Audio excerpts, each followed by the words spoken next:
Hello friends, मैं doctor Jitendra Mohan भट्टा Jaunpur. Mobile number 91 40 48 21 04, 99 35 67 37 44, 93 365 24 24 4। आज हम लोग सल्फर किंग मेडिसिन होम्योपैथिक के मेडिसिन के सिम्टम्स, लीडिंग सिम्टम्स के बारे में डिस्कस कर रहे हैं। हनीमन की चिकित्सा प्रणाली में सल्फर को खारिश, विकार, खुजली की किंग दवा, खारिश विकार को दूर करने वाली श्रेष्ठतम औषध माना जाता है। शरीर के किसी भाग में खारिश और उसके बाद त्वचा पर दाने उभर आना, खुजलाने के बाद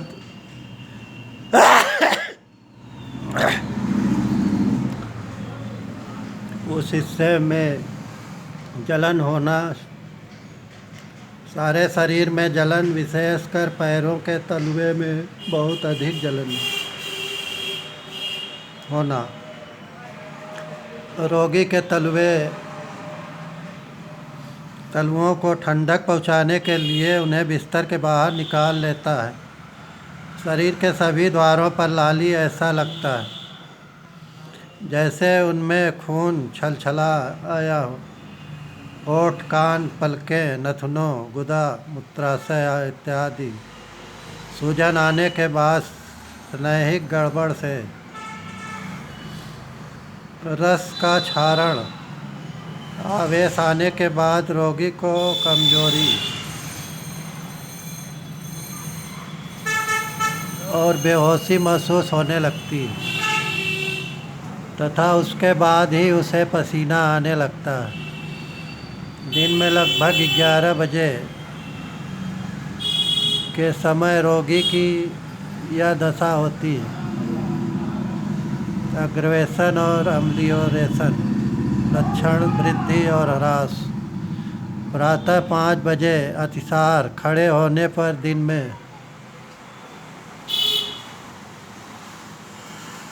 में 11 बजे बंद कमरे में खुली हवा में नहाने पर ठंडे और नम मौसम में रोग बढ़ता है। ह्रास,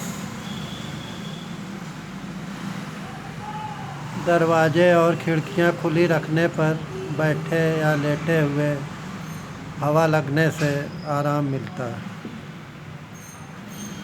अब मैं इस राज औषध किंग मेडिसिन के रोग हरण गुणों की चर्चा करूंगा। मैं इस अवसर पर हनीमन के उस सिद्धांत की वकालत नहीं करूंगा जिनको अनेक लोगों ने केवल इसलिए नहीं स्वीकारा क्योंकि उनकी समझ से परे। यहाँ पर मैं लोगों के सम्मुख होम्योपैथिक के जनक हनीमन के 16 सिद्धांत के पक्ष में वकालत नहीं करना चाहता, क्योंकि इसका तिरस्कार करने वाले इस पक्ष में वकालत नहीं करना चाहते, क्योंकि इसका तिरस्कार करने वाले इस पक्ष में वकालत नहीं करना चाहते, इस समझ नहीं पाते। जो समझ कर लाभ उठा चुके हैं उनके लिए कोई ज़रूरत नहीं है, क्योंकि इन चिकित्सकों ने इस बात का प्रयोग और परीक्षा द्वारा भली प्रकार अनुभव कर लिया है कि लक्षणों की समानता के अनुसार दवा का इस्तेमाल होने पर भी इच्छित परिणाम प्रकट नहीं होता। तो सल्फर का इस्तेमाल करने पर रुकावट दूर हो जाती और औषधि अपना पूरा प्रभाव दिखाने लगती है। इसलिए होम्योपैथिक चिकित्सा के ग्रंथों में यह विधान किया गया कि जब लक्षणों की सदृशता को दृष्टि में रखकर चुनी गई दवा से रोगी को राहत नहीं हो तो सल्फर की खुराक रोगी को ज़रूर दी जानी चाहिए, क्योंकि सोरा दोष ही वह बाधा है जिसके कारण चुनी हुई औषधि अपना पूरा असर नहीं दिखाती। सहज ही प्रश्न उठता है कि सोरा क्या वस्तु है। इसके उत्तर में मैं आपसे यह पूछना चाहूँगा कि कंठमाना क्या है। शायद सोरा ही कंठमाला है, अथवा कंठमाला ही सोरा कह लीजिए। चाहे नाक को आगे से पकड़िए या पीछे से हाथ घुमाकर, बात एक ही है। उसका कोई नाम रहे या न रहे, परंतु उसका अस्तित्व तो रहेगा ही। उसका कोई नाम रहे या न रहे, परंतु उसका अस्तित्व तो रहेगा ही। उसकी मौजूदगी के कारण ही रोग अधिक जटिल हो जाता है। यह कोई नई या विलक्षण बात नहीं है। सिफिलिस का विष भी शरीर के रोगों में इसी प्रकार की जटिलताएं और उलझन उत्पन्न कर देता है। विष रोगी के शरीर में पहुंच जाने पर, चाहे यह स्वयं ग्रहण किया गया हो या माता पिता से,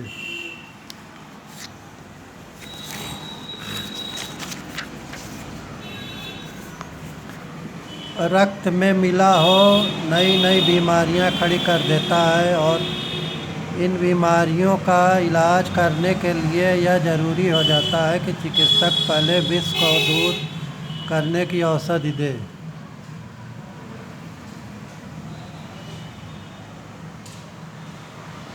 सल्फर और सोरा के बारे में भी लगभग ऐसी ही बात है। कृपया आर्सेनिक में पकाशय विकार और कास्टिकम 200 में, आर्सेनिक अल्बा 200 में, पकाशय विकार और कास्टिकम 200 या 1000 नंबर में स्नायुशूल देखिए। सिद्धांत या दर्शन चाहे कितने ही बुद्धि संगत क्यों न हो, किंतु तथ्यों के विपरीत रहने पर वे महत्वहीन हो जाते हैं। सोरा, अब लक्षणों की बात लीजिए। जब सावधानी से चुनी गई दवा भी लाभ नहीं करती है, जैसा कि हम इसके पूर्व नक्स वोमिका 200 के बारे में पहले लिख चुके हैं, तो चिकित्सक अधिकतर सल्फर 200 या 1000 या 10,000 नंबर का प्रयोग कर बैठते हैं। यही नहीं, मान लेना चाहिए कि सल्फर ही सोरा दोष को दूर करने की एकमात्र दवा है। बात केवल इतनी है कि अधिकतर सल्फर दवा का ही इस्तेमाल किया जाता है, क्योंकि औषधियों की तुलना में इसके परीक्षण लक्षण सोरा दोष के लक्षणों से बहुत मिलते जुलते। सोरा दोष दूर करने वाली और भी कई औषधियाँ हैं, जैसे सोराइनम 1000 या 10,000 नंबर, कास्टिकम 1000 या 10,000 नंबर, ग्रेफाइटिस 200 1000 या 10,000 नंबर, परंतु सल्फर इन सब में प्रधान है। इन दवाओं की तुलना में सल्फर में ही सोरा दोष के लक्षण अधिक दिखाई पड़ते हैं। और एक और बात अवश्य ही स्मरण रखनी चाहिए कि सोरा दोष का शमन करने वाली सभी दवाओं का अपना अलग अलग असर होता है और रोगी के लक्षणों का सावधानी से अध्ययन करने के उपरांत रोगी का उपचार करने के सिलसिले में जब सभी चुनी हुई दवाएं प्रभावहीन साबित हो चुकी हों और सोरा दोष ही इसके लिए जिम्मेदार समझा जाए, तो सोरा दोष नाशक एक चुनी हुई दवा देने से रोगी अच्छा हो जाता है। सोरा दोष के लिए कोई अलग दवा नहीं चुननी पड़ती और एक ही दवा के दोनों प्रकार के रोगों में रोगी को आराम मिल जाता है। सल्फर की संपूर्ण क्रिया पर प्रकाश डालने के लिए उसकी संपूर्ण लक्षणावली का अध्ययन करना होगा। प्रस्तुत पुस्तक का यह लक्षण नहीं है। इस पुस्तक का लक्षण तो सल्फर के मुख्य गुणों पर प्रकाश डालना मात्र है। इसके विषय में गहन जानकारी के लिए मटेरिया मेडिका का गहन अध्ययन सहायक होगा।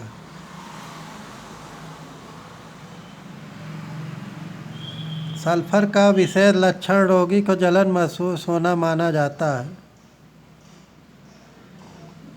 माथे के अंदर या बाहर जलन, नेत्रों में जलन, नाक से पानी बहना और उसके कारण नाक में जलन महसूस होना, चेहरा लाल न होना पर फिर भी जलन महसूस करना, जीभ में जलन के साथ दर्द, मुंह में छाले जिनमें जलन हो, गले में पहले दाईं और उसके बाद बाईं ओर जलन और सूखापन के लिए दर्द, उदर में जलन, मल नली में जलन और एक प्रकार का दबाव, बवासीर के मस्सों में जलन और खुजली, गुदा में जलन, पेशाब की नली में जलन, योनि में जलन जो रोगियों को बेचैन